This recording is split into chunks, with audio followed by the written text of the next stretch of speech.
formales. Buenas tardes, bienvenidos, bienvenidas. Gracias, Denise, por esta generosa invitación a presentar tu libro. Es un gusto estar hoy aquí en el Palacio de Minería, en esta Feria Libro Universitaria, y por supuesto acompañarte junto a Ricardo Rafael. Es doblemente un gusto. Entonces, antes que nada, agradecimiento a todas las que están aquí, a todos los que están aquí, y a Denise por la invitación. Denise empieza el texto también un poco así, tanto que yo quería decirle, si no pensó en otro título, como Carta a mis amigos, o a Carta a algunos de mis amigos. A mis ex amigos. No, es que lo que yo vengo hoy aquí a provocarle a Denise es la ruta de que no podemos todavía renunciar a la posibilidad de recuperar un terreno en común, y sé que ella tampoco lo ha renunciado, pero la provocación es para allá, porque si los decimos ex, algo de nosotros entonces ya se perdió, no nada más perdimos a los amigos, también perdimos algo de nosotros. Si esas personas, que no importa, están mencionadas en el libro con nombre y apellido, algunas de ellas, pero seguramente serán muchas más, Denise, muchas más. Y peor, seguramente en el futuro cercano todavía vas a agregar más personas a esa lista. Creo que para mí agradecerte esta ocasión de reflexionar en voz alta a propósito de tus líneas es también pensar en los amigos con los que me he distanciado o con los que me cuesta trabajo mantener el saludo y con quienes hemos renunciado al diálogo. Y sin diálogo, pues ya luego hablar de democracia y Estado ya es absolutamente inútil. No vamos a poder llegar a ningún lado si no es recobrando el diálogo. Entonces, la primera cosa es, Denise, ¿por qué no le pusiste carta a mis amigos? Porque los extrañas, estoy seguro que los extrañas. Y estoy seguro que te gustaría entender por qué piensan como piensan, cuando tú piensas muy distinto en este momento de lo que está pasando. Y ahí es donde empezamos, creo, a entrar en un terreno más complicado. El volumen es un gran esfuerzo de divulgación. Ustedes me dicen cuándo me callo, porque si no, pues ahora sí que como nunca me invitan a ningún lado, puedo hablar y hablar y hablar. No, ustedes me dicen, porque me gustaría que hiciéramos, si están de acuerdo, y evidentemente seguirá Ricardo en el uso de la palabra, que hiciéramos rondas de conversación. Entonces, mi primer apunte sería que es más complicado todavía pensar, como la propia Denise dice en el libro al final, que todavía estamos a tiempo de que México puede ser, son sus palabras, el país anhelado. Pero creo que solamente vamos a estar a tiempo y de buscar ese país anhelado si ninguno de los dos lados termina siendo el victorioso, ninguno de los dos lados se sigue considerando el que tiene la razón. Ahí creo que estamos en un problemón, porque yo le disputaría a Denise que en un momento dado dice que López Obradorismo no es un movimiento social, y yo tengo muchas dudas de si ya es un movimiento social, pero sí tengo algunos indicios de que va o que tiene bastantes cosas de movimiento social. Entonces, al momento de decirle no es un movimiento social, y ustedes ya conocen a Denise, es tajante, así. Entonces, este libro es un apasionado alegato a favor de los riesgos de una autocracia en México, y apela a las y los lectores a que se pongan las pilas y adviertan los filos de esos riesgos. Lo que a mí como periodista me detiene un poco es cuánta pasión luego no se puede convertir en contraproducente. Requiere mucho coraje lo que ha hecho Denise, atreverse a decir esto después de una historia en este sexenio donde ha sido acosada física y digitalmente, donde fue a la mañanera y tuvo intentos de dialogar, pero también ha sido expulsada de la plaza pública. Y aún así, insisto, lo primero que subrayaría es, requiere mucho coraje volver y decir esto, no renunciar, no esconderse, no retirarse. Lo que desde mi trinchera periodística digo, ¿cuánto de ese coraje quizá tendríamos que canalizarlo, y lo hablo en plural, con herramientas donde la vehemencia no termine estorbándonos? Esa sería mi gran duda que te comparto en plural, porque te leo y entonces a veces me leo en esa misma duda. Me toma la lectura del libro de Denise al mismo tiempo que estoy escuchando y luego leyendo, porque empecé escuchándolo, es una maravilla ahora los audiolibros, y luego lo terminé comprando porque evidentemente escuchar, si no es un ambiente muy controlado, luego se vuelve complicado. Pero estoy escuchando y ahora ya leyendo el libro de Martin Baron, Colisión de Poder, Trump, Bezos y el Washington Post. Y esta reflexión de quien dirigiera antes el Boston Globe, y ustedes lo conocen muy bien por la película Spotlight, porque fue el director que llevó al equipo de investigadores periodísticos. Por cierto, ya no soy director de investigación periodística, pero ahorita voy a hablar de eso. Martin Baron salta a la fama, digamos, mediáticamente con esas investigaciones en el Boston Globe, pero luego se convierte en el director del Washington Post. Y en un capítulo que tiene a la llegada de Trump al poder, empieza a haber llamados de que los periodistas tenían que hacer algo más en ese momento crítico que estaba viviendo la democracia estadounidense, que estaban llamados a ser cruzados, a personificar una manera distinta de ejercer. Y él saca una frase que luego se convierte en una discusión pública. Él saca una frase y le dice a su redacción: no estamos en guerra con Trump, estamos en el trabajo. La frase en inglés hace mucho más sentido porque rima muy bien war y work, pero se vuelve un debate de qué tienen que hacer los periodistas. Si tienen que hacer, por ejemplo, performance en la mañanera y entonces convertirse en parte de la mañanera. Yo creo que ese es un error que ha hecho Jorge Ramos. Honestamente, me parece equivocado porque me parece que precisamente termina siendo utilitario a la intención del presidente López Obrador, pero esa es mi opinión. En cambio, ha habido otras periodistas como Jessica Cermeño hace un par de días, la semana pasada, o la propia Nayeli Roldán hace unos meses, que han podido estar ahí periodísticamente sin convertirse en parte del histrionismo que ahí ocurre.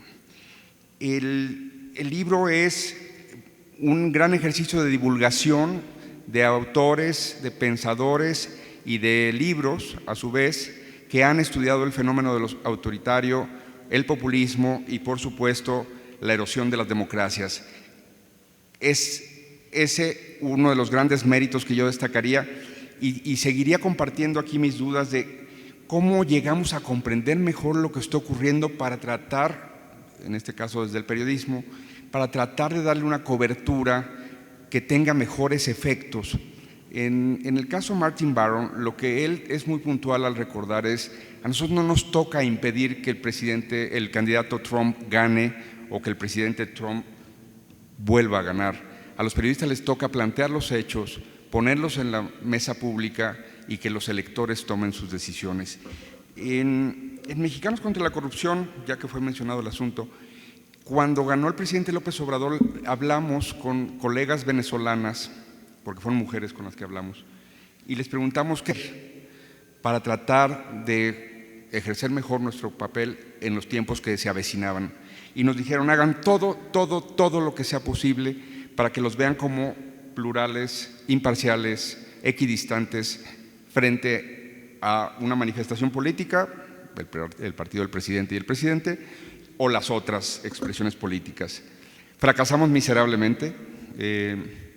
El presidente de la organización nunca pudo soltar su Twitter, se convirtió en nuestro principal obstáculo para que las investigaciones tuvieran una credibilidad a priori, es decir, que tuvieran una recepción que no estuviera contaminada por una militancia, y lo demás es historia. Yo puedo hablar hasta el 2021 cuando salí de ahí, pero fue lamentable desde la parte periodística el no haber podido blindar aquel ejercicio, por lo menos hasta que yo estuve, de esa pulsión que tenían otras personas en la organización de convertirse en alter egos del presidente.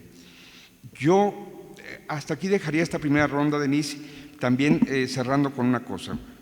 ¿Qué piensas de Claudia Sheinbaum? ¿Podrá moderar, atemperar estas pulsiones que denuncias, describes, exhibes y alertas, o crees que hay un momento de posibilidad de que las contenga, las mitigue o incluso las corrija? Muchas gracias.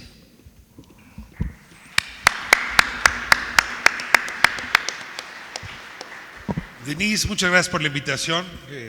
Gusto compartir mesa con Salvador Camarena. Nos toca con frecuencia compartir mesas y a ambos me han enriquecido estos años con conversaciones que se continúan a través de la lectura de este libro.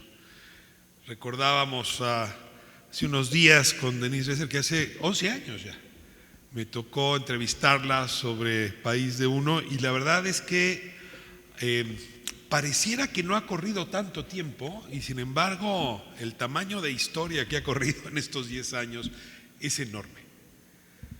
Yo tengo la impresión con el evento de hoy que me encuentro frente a una de estas películas de moda que hablan de los multiversos.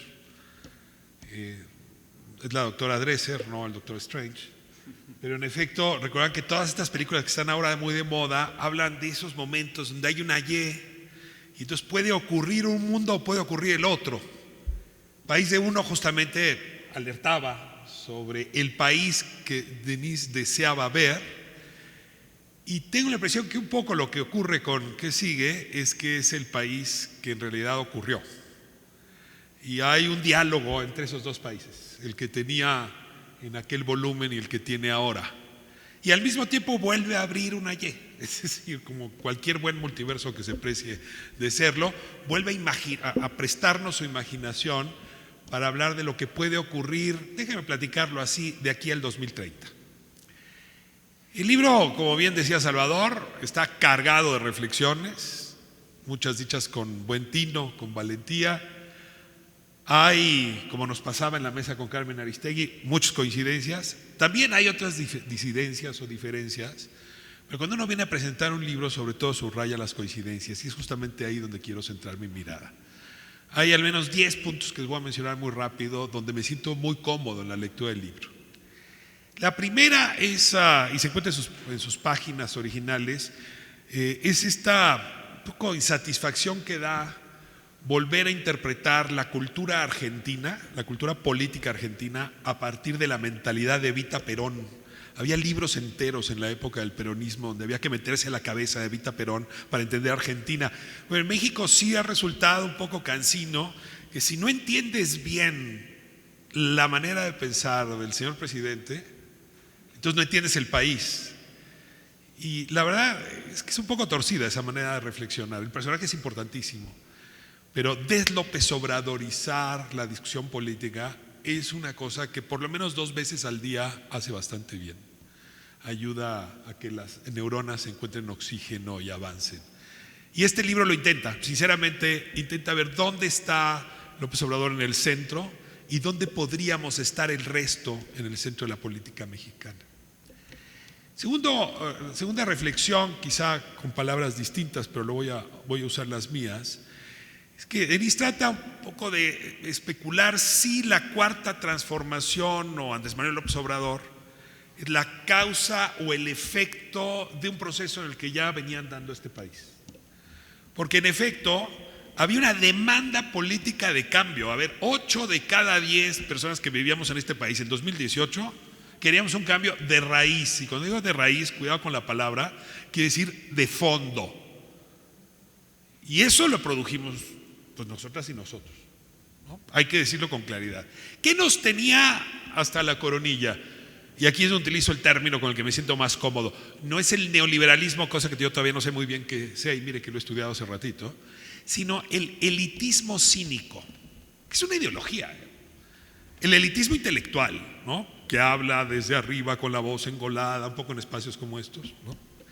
O el elitismo científico, que desconoce cualquier otra forma de expresión científica. O el político, que solamente los gandayas entienden cómo es la política. O el elitismo periodístico, que mira a Salvador, que lo ha habido y en gran peso, en gran medida. Es decir, había una sensación como que el país no era de unos, sino de unos. Y la verdad nos fatigó, y en ese sentido Sí, la oferta política del 18, que llevó a Denise Dresser a votar por Andrés Manuel López Obrador, aquí lo confiesa, se debe a que había una voz que permitía que otras voces se escucharan. Quizá no con la nitidez que hubiera gustado, quizá no con la precisión, ni quizá no con los temas, pero sí había una voz que hacía disonancia, rompía con el discurso hegemónico, dicen los franceses, esta lengua como de madera que repetía la política de manera cansina, tan aburrida como chupar un clavo oxidado. También hay que decir que hay cansancio de ella, y yo comparto con Salvador esa misma sensación, y yo creo que en general el país está cansado de esta excesiva polarización. Si hay un consejo que nos tendríamos que dar todos, es no volver a repetir este espacio asfixiante donde no puedo opinar porque de inmediato me ubicas en un lugar donde ni me interesa ni quiero estar, sea porque me asumes como uno de los tuyos o porque me asumes una de tus contrarias. Tengo ganas de pensar por mí, de equivocarme por mí, de ser responsable de mis argumentos sin ser estigmatizado en automático, porque no hay diálogo posible en esa lógica. Sí existe el elitismo cínico.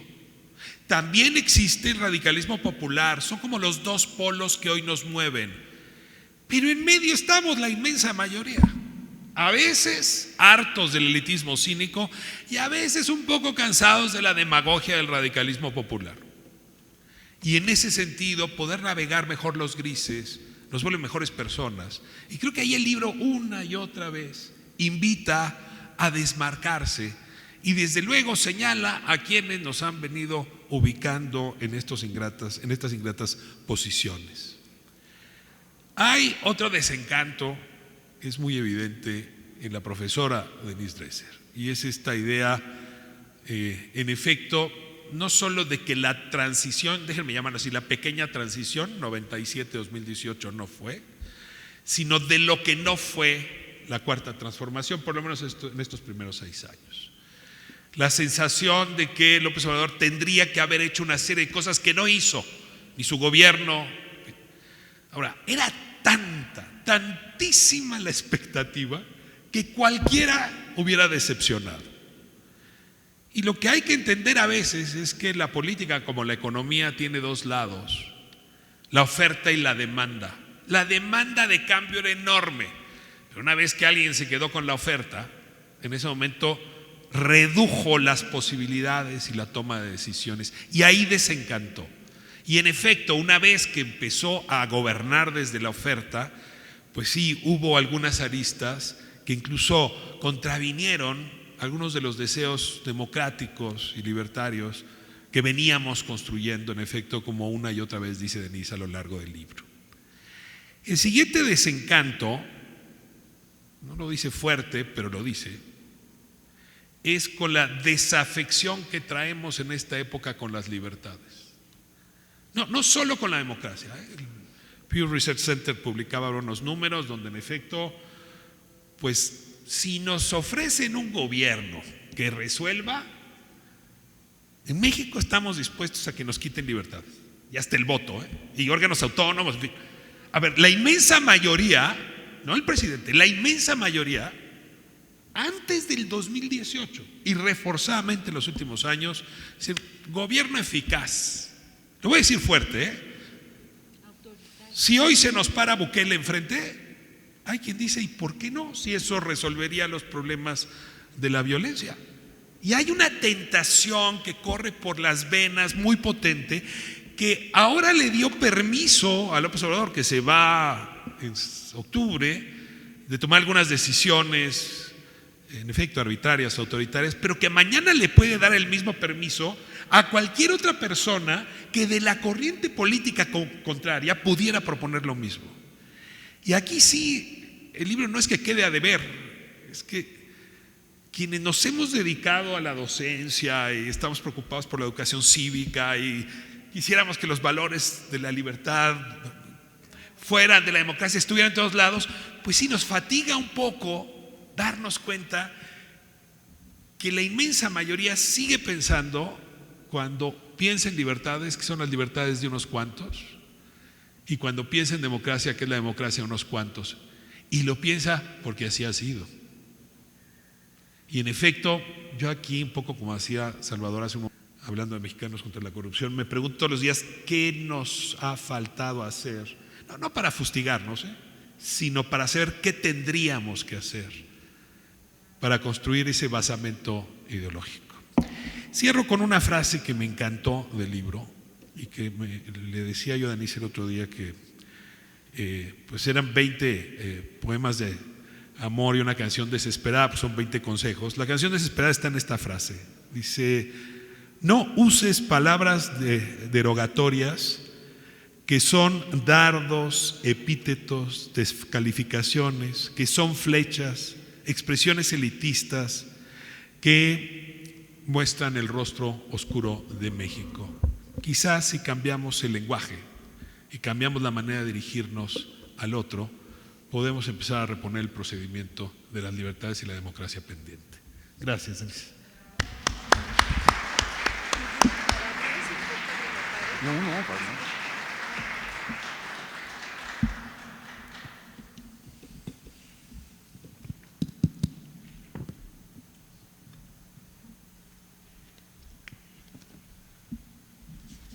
Hola, buenas tardes. Gracias por acompañarme y gracias a mis respetados y queridos presentadores, a quienes intentaré contestarles también a lo largo de mis propias reflexiones. Quizá me conocen como escritora, profesora, columnista, personaje de la radio, la televisión, madre de 3 humanos y 2 perros, pero yo este libro lo escribí como demócrata y como activista, no como periodista objetiva, ajena a la realidad, que le toca solo reportar lo que estoy viviendo, porque en esencia no lo soy. Este libro es una toma de posición.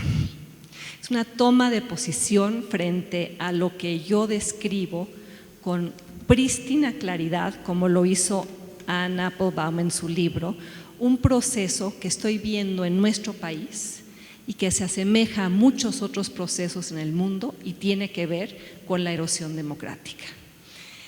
Y comienzo con una anécdota personal, aludiste a ella, Salvador, pero creo que define muy bien los tiempos.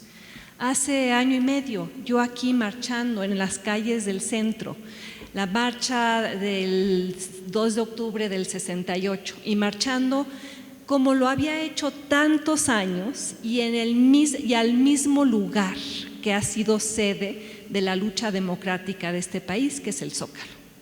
Ahí yo había ido a protestar contra el fraude del 88, a marchar para que hubiera observadores electorales y que hubiera una institución electoral autónoma, a celebrar cuando ganó la izquierda en 1997, después de que hubo reformas electorales, a marchar para que hubiera un INAI,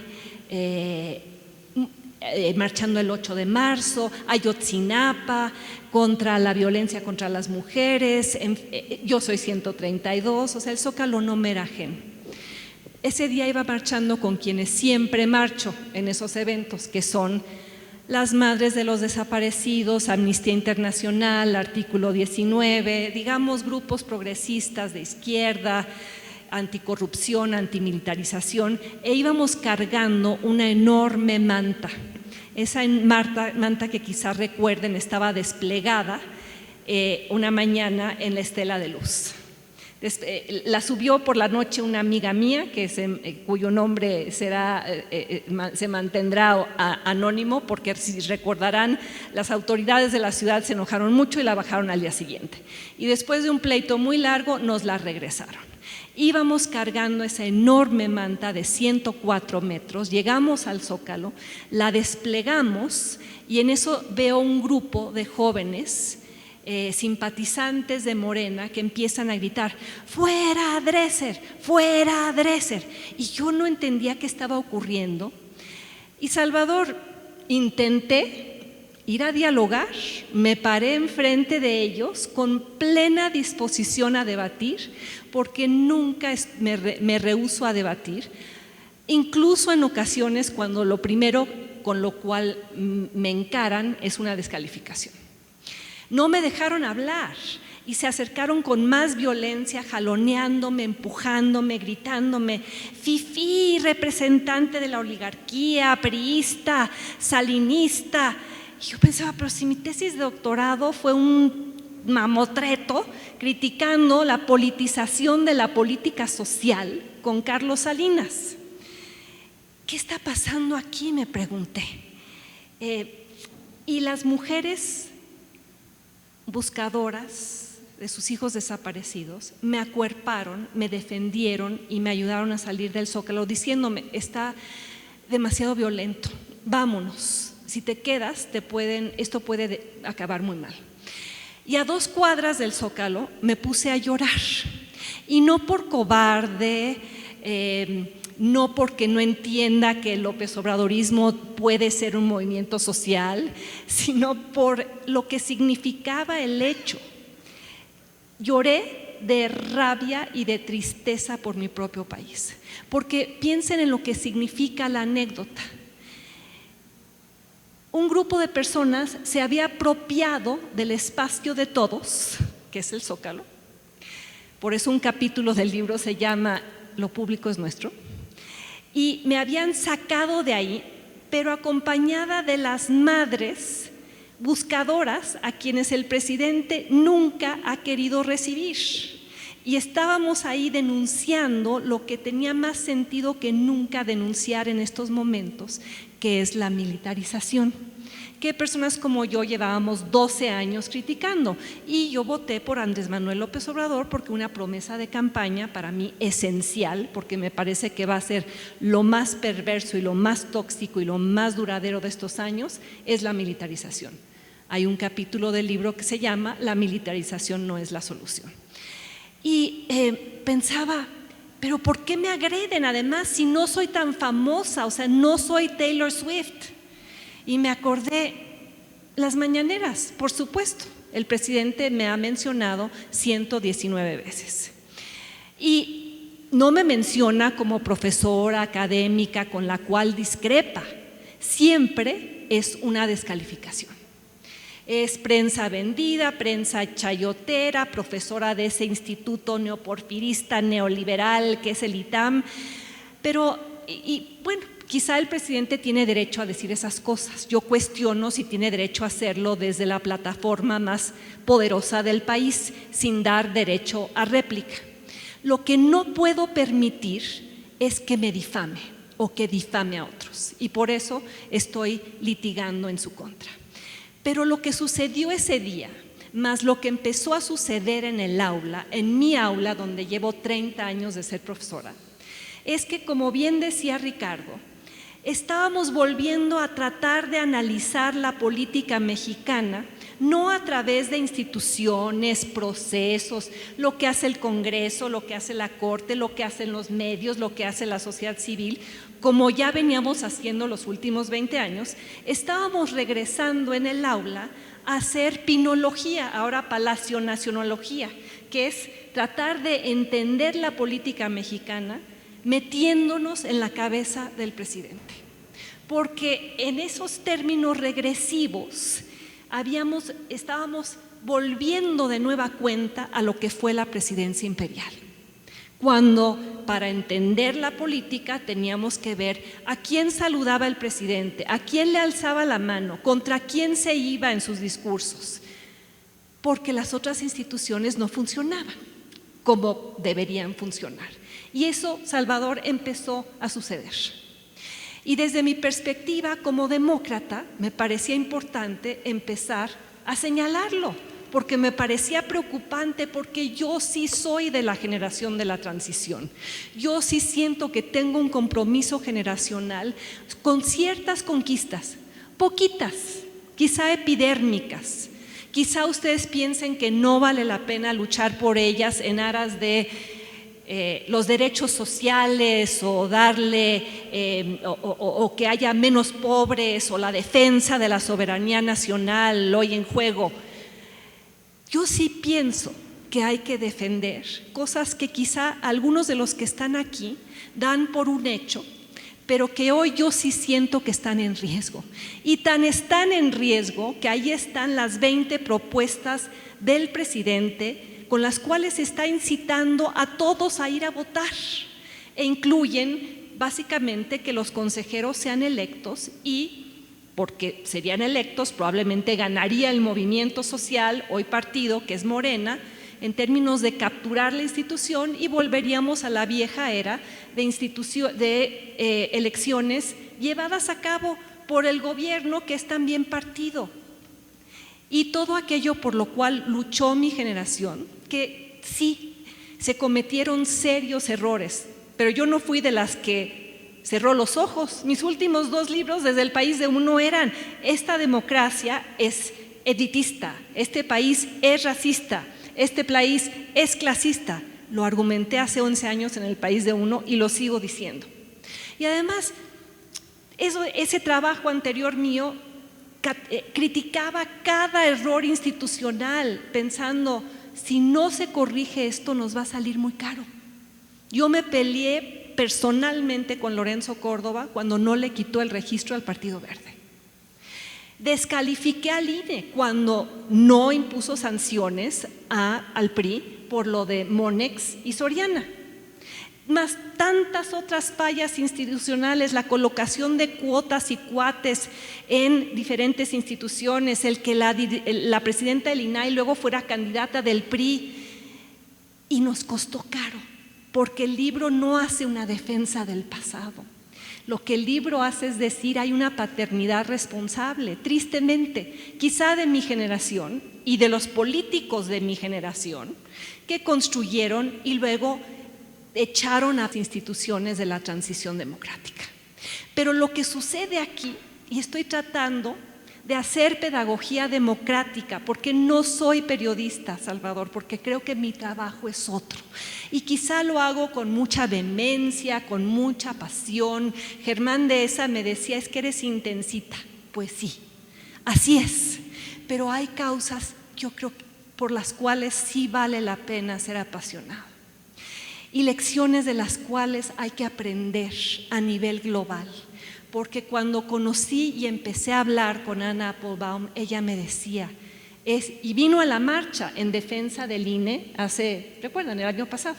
Yo jamás pensé que tendría que salir a defender al INE. El INE ahí estaba, el INE ya había llegado para quedarse y estábamos ahí marchando. Y ella me decía, esta erosión democrática la vi ya de forma casi idéntica en Rusia, en Hungría, en El Salvador, en Nicaragua, en Polonia y en tu propio país. Me dice, para mí esto es un déjà vu. De ahí nace este libro, porque ¿qué he visto a lo largo de los últimos 5 años, casi 6 años?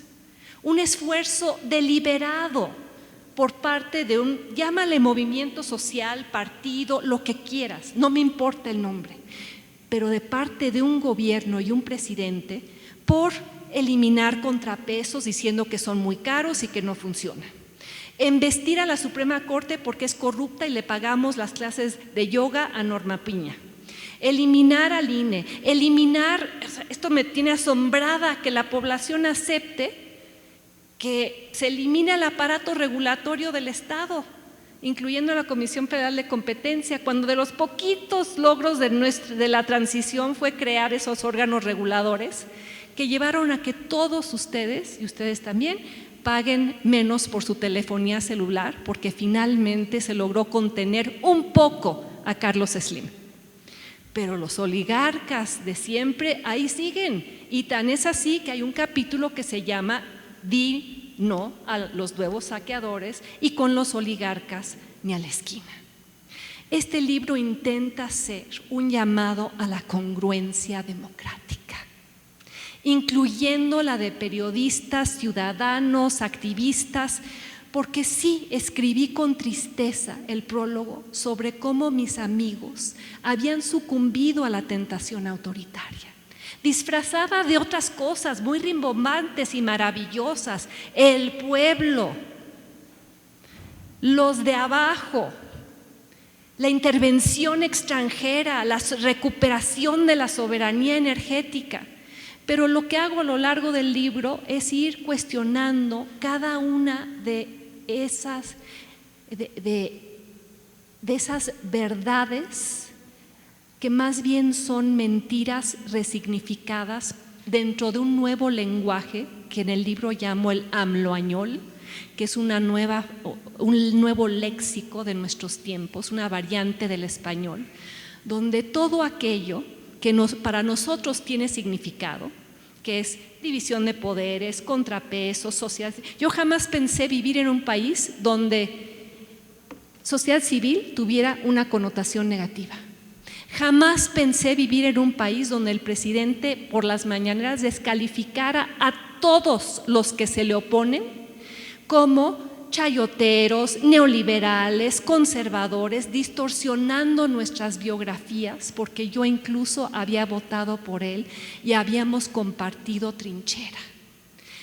Y todo esto lo atribuyo a que llegó al poder como llegó, con 30 millones de votos, lo cual recreó las condiciones políticas e institucionales que hicieron posible a la presidencia imperial. Y cuando se dio cuenta que podía gobernar así, entonces continuó. Y el poder abusivo, sin contrapesos, se vuelve más abusivo. Y el llamado de atención de este libro no es a las élites, no está escrito ni para el presidente, ni para los miembros de los partidos políticos, ni para Claudia Sheinbaum, aunque en respuesta a tu pregunta, sí hay un párrafo al final donde le digo: si tú vas a gobernar calcando a quien te colocó en el poder, el hoyo en el que estamos metidos va a volverse más profundo. Y una advertencia para Xóchitl Gálvez también: si tú gobiernas como gobernaron el Partido Acción Nacional y el PRI en el pasado, el hoyo en el que estamos metidos y en el cual ustedes nos metieron por los errores de la transición se va a volver más profundo. Pero este libro está escrito para ustedes, porque los buenos gobiernos se construyen a base de buenos ciudadanos. Y cuando reflexiono sobre los errores que mi generación cometió, no hicimos pedagogía democrática. No enseñamos por qué importa tener contrapesos, por qué importa que el presidente tenga contenciones y no gobierne como se le dé la gana, aunque sea en nombre del pueblo, porque eso yo ya lo viví. Yo soy sobreviviente de la crisis del 76, del 82, del 89 y del 94. Y aquí este libro está escrito con la clara idea de construir ciudadanía para evitar una regresión democrática, porque México no es ni debe ser una teocracia, ni una tribu, ni cualquier sistema político que acepte incuestionablemente la palabra de su líder como ley. Ni debemos aceptar que se nos mienta en la mañanera haciéndonos creer que hay otros datos que nadie encuentra. Ni debemos permitir que se nos arrebaten libertades, aunque no las apreciemos. Y por eso el libro concluye advirtiendo, como lo hice en El País de Uno, que no va a haber alguien más grande, fuerte, poderoso que descienda desde las alturas para salvarnos de esta regresión.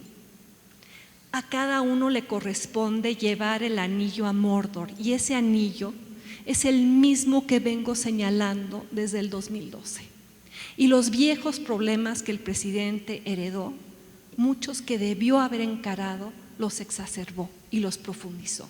Yo diría el capitalismo de cuates, la corrupción, la militarización y la falta de una democracia que sea verdaderamente incluyente, representativa, y una política social donde le concedo que haya transferencias en efectivo a los pobres, pero no está creando trampolines de movilidad social para que dejen de serlo.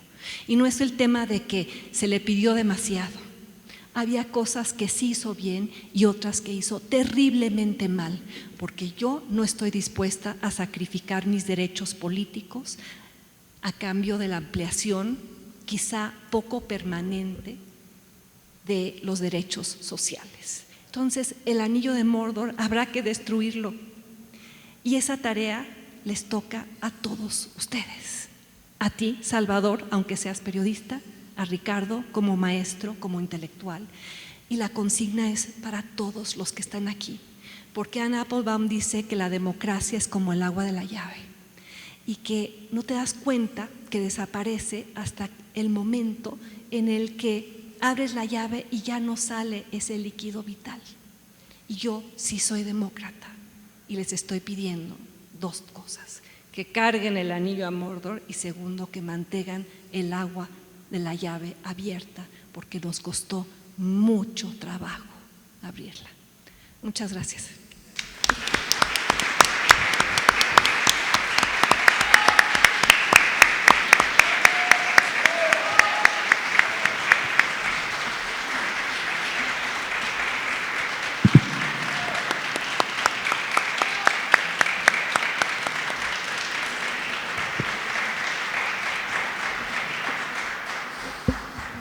Te dije que era apasionado el libro. Qué bonito discrepar, porque de eso se trata, precisamente, el agua que sale por la llave, y bonita metáfora.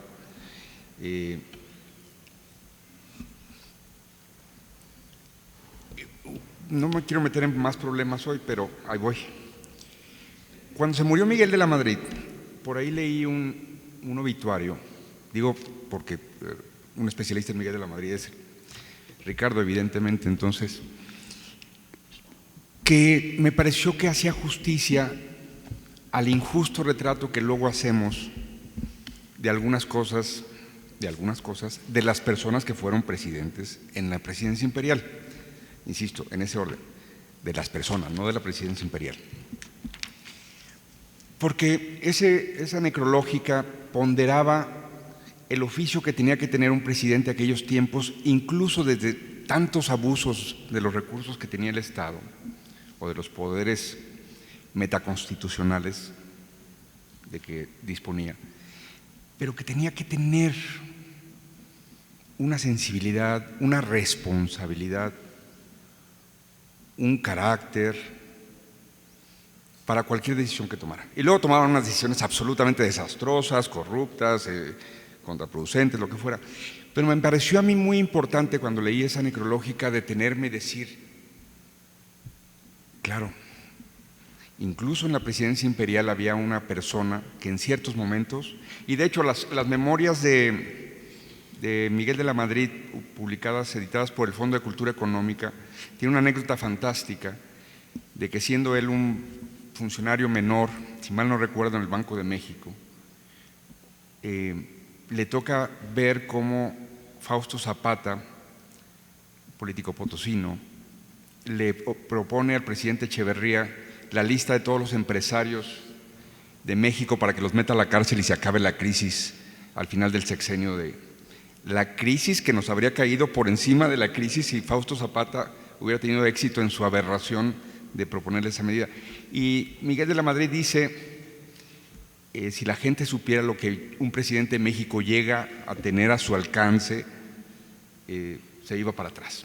Por ahí, Denise, queriendo establecer desde luego la ponderación de todas las cosas valiosas que advertí en tu libro y de lo que a mí me sigue suscitando, que es, ¿qué no hicimos, Denise? Porque sí denunciamos, la estafa maestra sí denunció al peñanietismo. Y antes sí denunciamos a Calderón y sus aberraciones. Estaba yo recordando, aquí está Leticia Cloutier, me hicieron el favor de invitarme a la Casa del Maquío, una excelente iniciativa, hablando de sociedad civil, de tratar de generar cultura democrática, de que el agua siga corriendo contra todo, contra donatarias que ya tienen más difícil de obtener esa calidad para recibir donativos, contra la estigmatización, contra todo. Y compartíamos ese día, el jueves, allá en Culiacán, la posibilidad de decir, ¿qué no hicimos? Porque lo que sí hicimos fue no hacerle caso a Alberto Barrera Tishka, que en un artículo en el New York Times nos advertía: no vuelvan a López Obrador el centro de su vida. Lo publicó en el New York Times. Alberto Barrera tiene una gran biografía del comandante Chávez, y convertimos a Andrés Manuel en el centro de nuestra vida. El día que no hay mañanera sentimos una orfandad. ¿De qué vamos a hablar hoy? No te hagas. ¿Qué no hicimos, Denise? Para precisamente entre la denuncia valerosísima que haces, también tengamos la posibilidad de hacer otras cosas. ¿Qué no hicimos para que no se instale otra vez la presidencia imperial?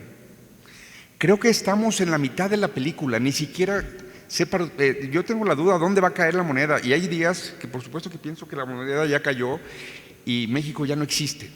Hay otros días que digo, puede ser que la moneda caiga del lado correcto, y no porque yo crea que depende de Claudia Sheinbaum, porque como bien dice tu libro, no depende del presidente o la presidenta, ni de Xóchitl Gálvez si gana, por cierto, que esa posibilidad no está anulada.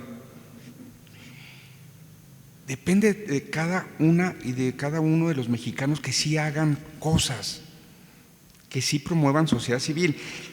Es bien fácil decir, qué bárbaros, cómo estigmatizan la sociedad civil. Sáquenle un peso a los ricos de México para la sociedad civil, sáquenle un peso. O a los no tan ricos, a nosotros, a las clases medieras. No damos dinero a la sociedad civil. Entonces, a mí tu libro me suscita la gran duda. Yo no te acepto lo que acabas de decir. Como periodista sé que puedo hacer más siendo equidistante de todos.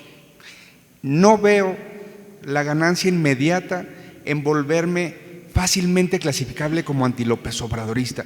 Y claro, luego te dicen Corea del Centro, por aquí está gran colega Alberto Armendáriz, excelente periodista argentino en receso, porque ya se lo vamos a robar a su compañía para que regrese a las filas reporteriles.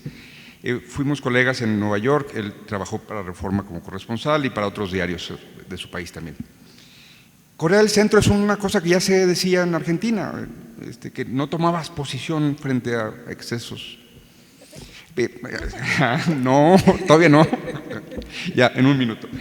¿Qué no hicimos, Denise? Porque si vas a Oaxaca y ves los caminos comunitarios, la gente está muy feliz y no podemos simple y sencillamente pensar que están todos equivocados.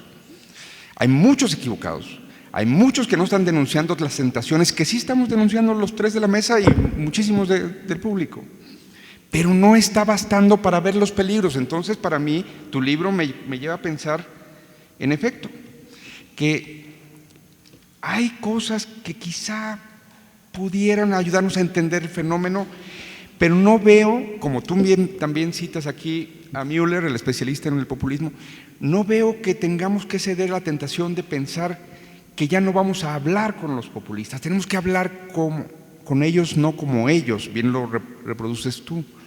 Pero te voy a decir una cosa, tenemos colegas, creo que valiosos, algunos de ellos sí valiosos, pero hay otro que tengo mis dudas, pero tenemos colegas que mandaron a hacer camisas y se pusieron, sí, soy F, y la otra palabra, que la palabra de 4 letras, ¿y qué?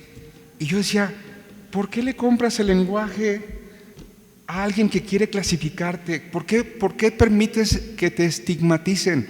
¿Por qué promueves el clasismo, la división?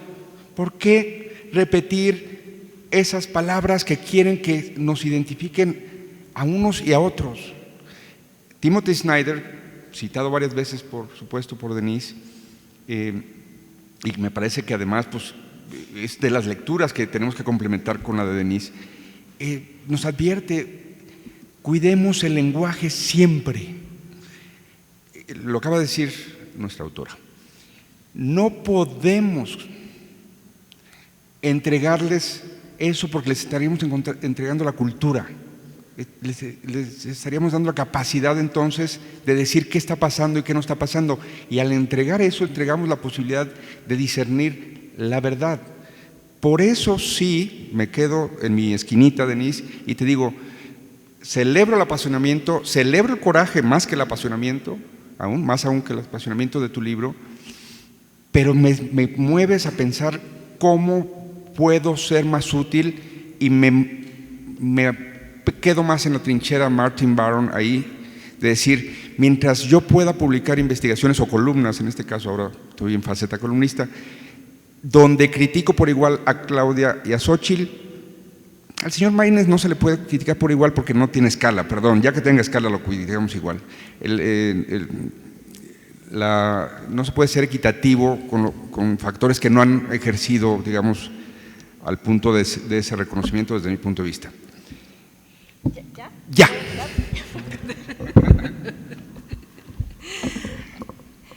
A ver, el libro no es un manual sobre cómo ser buen periodista en medio de la erosión democrática. No es eso, ni busca hacer eso. Y cada quien ocupará el lugar en donde se sienta cómodo. Yo te invité porque aprecio mucho tu trabajo y aprecio que critiques a ambas partes por igual. Yo estoy haciendo un trabajo distinto y no es el del anti-López Obradorismo, es el de la defensa de la democracia. Y pónganle el adjetivo que quieran, democracia deficitaria, democracia disfuncional. De hecho, creo que yo uso con mucha frecuencia esto porque no soy de las que argumenta que veníamos de Suiza y que hay que defender el pasado. Al contrario, insisto que los errores del pasado nos llevaron aquí.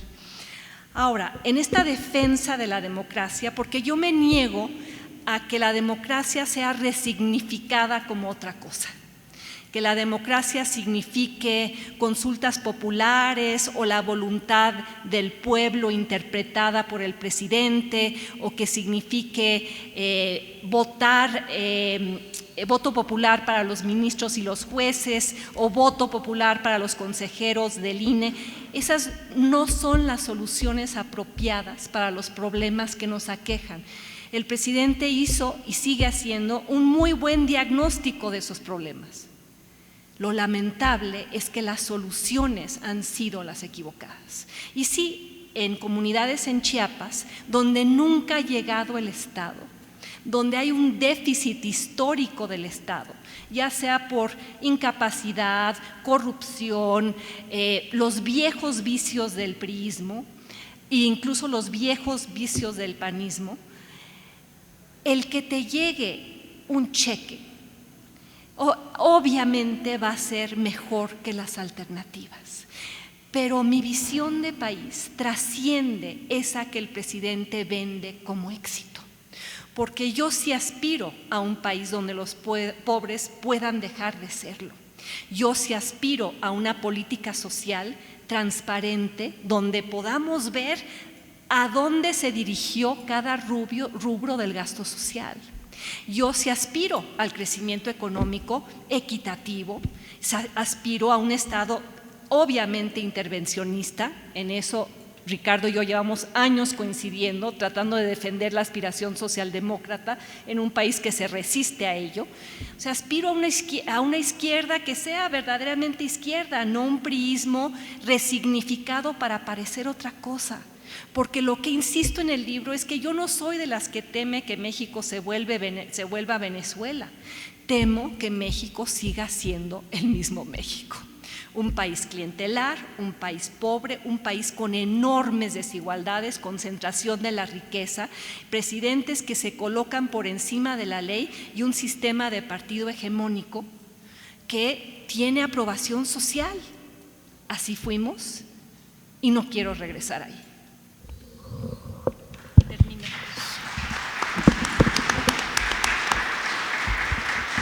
Yo me quedo con una pregunta que dejó Salvador en el tintero, ¿no? Que es la del título del libro.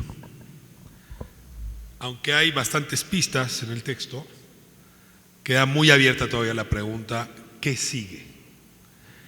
Y tengo la necesidad, un poco como tú lo hacías hace un momento y lo haces en el libro, de no solamente deslopezobradorizar la discusión, sino también no sé cómo llamarlo, desalitolizarla o desochilizarla, o desmarquidizarla, en fin.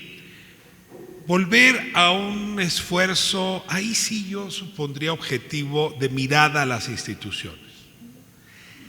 Y si cometo ese acto, me siento menos insatisfecho de lo que comúnmente estamos respecto a la pequeña transición. Y me explico. O sea, yo llamo la pequeña transición 97-2018. Es decir, esto que se ha criticado mucho, fueron realmente muy pocos años, ¿eh? Y hay instituciones que toman muchos años para poder consolidarse.